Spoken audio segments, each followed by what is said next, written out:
Kerala English Peace Syllabus requires Class 4 5 Chapter asks 2 and Voices in there was a Unison. warm and peaceful village.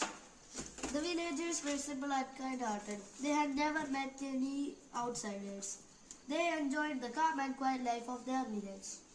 One bright morning, the sun sprinkled its glowing golden light across the wide and clear sky. The villagers gathered in their usual spots. Some rested under the shade of tall trees. Some people lied on the soft sand.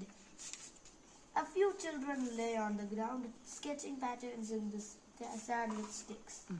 താഴെ piece സമാധാനം, kind hearted ദയാലുവായ, outsider പുറത്തുള്ളവൻ, calm ശാന്തം, സ്പ്രിംഗിൾഡ് തളിച്ചു, glowing തിളങ്ങുന്ന, gathered ഒത്തുകൂടി, eagerly ആകാംക്ഷയോടെ, Tide കെട്ടി, റിസെമ്പിൾ സാദൃശ്യമുള്ളവ, മീം Rashmi, ലുഷ് Lush സമുദ്രമായ, പ്ലൂബ്സ് തൂവലുകൾ,